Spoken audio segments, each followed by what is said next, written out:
One of the things I always complain about is having to walk backwards and forwards to get tools. My workshop is at the back of the house and the side is not quite big enough to get anything other than motorbikes down. So if I'm working on my car at the front, or if I'm going out somewhere to do some work, I'm always either not got the right tools or I'm walking backwards and forwards getting tools. And I've done quite a bit of whinging about that over the years.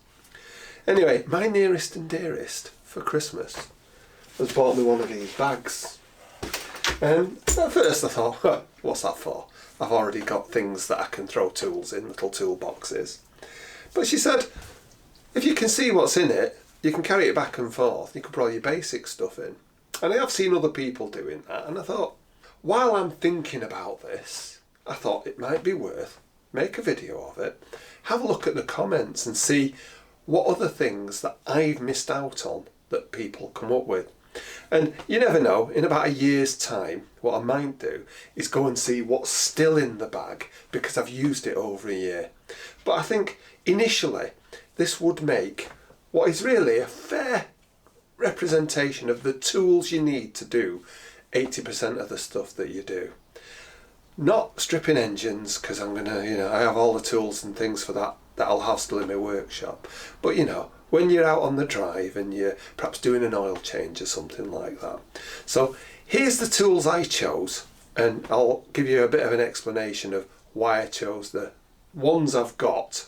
All of them are relatively inexpensive.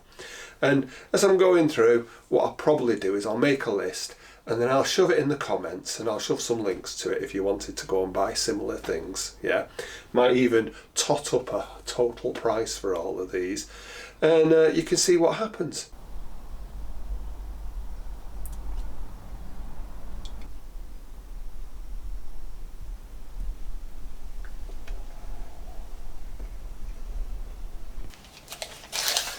Well, the bag's fairly common. It's not very expensive. It's 14 inches, 37 centimetres by about 10 inches.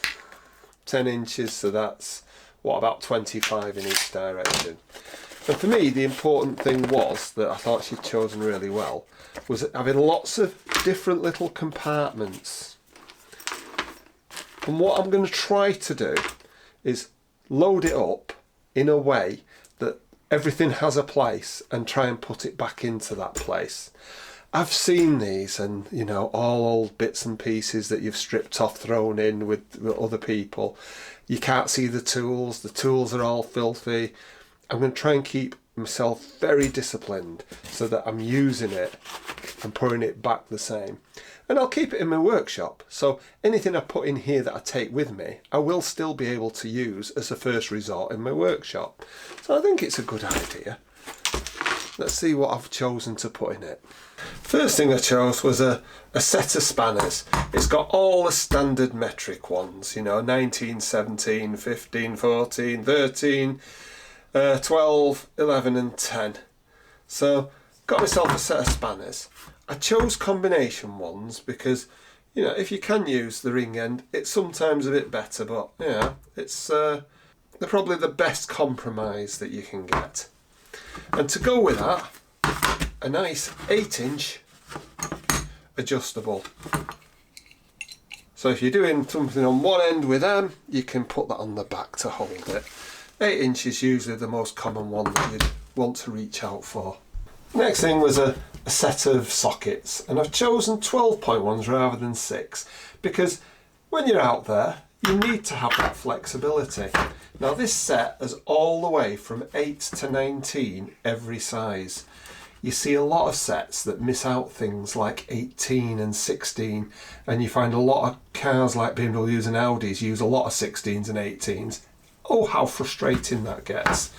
To go with that, a simple ratchet with a bendy end and a nice T-bar, and as you can see the T-bar's seen a bit of action because sometimes it comes in handy as a lever or as a drift, so I think it's a good idea to have that.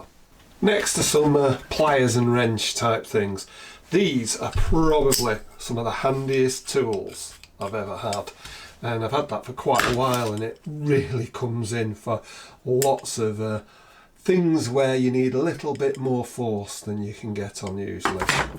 I like this type of pliers because nice square end for getting onto things, bit of a cutting bit for if you want to cut wires. For where things get a little bit more fiddly, nice biggish pair is worth having. And then for cutting wire, a little bit of snibs. Next is an assortment of screwdrivers, and you really don't want to skimp on screwdrivers because you will use them as levers, you will use them as a pry bar, you will use them to scrape things off. They will get a lot of abuse, and if you get cheap ones they'll break very quickly. You need a few flathead and mostly Phillips, I think, two different main sizes of Phillips. If you've got that, good quality ones, you've probably got something that's going to serve you for quite a while.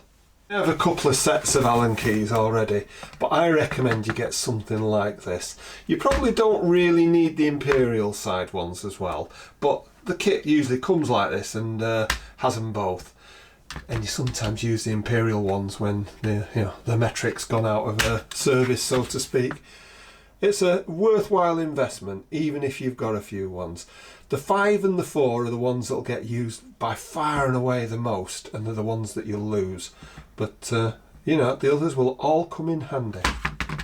This may look like a bit of duplication, but all the little screwdriver bits and the Torx bits and the Allen bits, they do have a place. And get yourself one that'll use all of the different ends, and if you can get one with a ratchet, it's surprising how handy they come. This one's seen better days, so I'll probably replace that early. I recommend you get a couple of picks, because when the screwdriver won't fit, it's amazing how much you use these. And these right-angled ones, again, this is, it's one of the tools that gets used so often that so many people don't even think of having. Always good to have a pair of scissors, and they always go blunt. You need to make sure that they're a reasonable pair. A small knife for cutting, scalpel type, and a good strong box cutter, and a few spare blades. These are, really handy. You want to have some measuring equipment such as a tape measure and a rule. They both have their place and you will use them quite a lot. On the electrical side, 12 volt test lamp is essential. I use this a lot for timing vehicles that have got points on them, to finding breaks in wires, really useful. And the ubiquitous electrician screwdriver, you've got to have it. The size of the end of this is never matched by any in other sets of screwdrivers. It's really strange. If you can, having one of these is also useful. You'll find you use the ohms and the volts far more than anything else, but I wouldn't like to be without it. But a lot of the things I do with that, I actually have managed with that very well in the past. I'd always recommend you have at least 2 torches and some spare batteries, and I guarantee both of them will be dead at the same time, so bear that in mind when you're checking your toolkit over. And of course you do want to have a hammer, and I recommend a fairly light one because you're lugging it around a lot and you won't necessarily use it that much. What you really don't want to do though is have something like that you're lugging around, especially when you lose your temper with something, because that can cause a lot of damage. You say no toolkit is complete without WD-40. This is good to displace water off electrics, it's good to lubricate things you're trying to undo, it's good to put a bit of temporary rust proofing, if not permanent rust proofing on things. So WD-40 or maybe GT85, they both do the same thing. I think they come from the same factory. I'd also make sure I had a couple of pairs of gloves, the ones just to keep your hands clean, even if they're only the polythene ones, and a couple of those work gloves for picking things up and keeping your hands a bit safe. I'd also recommend you shove some plastic bags in there. Now that's my bag packed up. Weighs a ton, but what did you expect? Now over time I'll see what I add into that. At the moment I think I've got everything. You may not agree, why not bang something into the comments? Anyway, I hope you found that interesting, and if you haven't got a toolkit, the things I've just shown you might be an idea as a starter. And if you have, tell me what I've missed, because I think I've got sort of most of what I need. We'll see. Anyway, thanks for watching. If you haven't, why not subscribe? Because some of these tools and a lot of my other tools are going to get used on bikes, cars, vans over the coming year, and I think we'll have some exciting stuff for you to watch.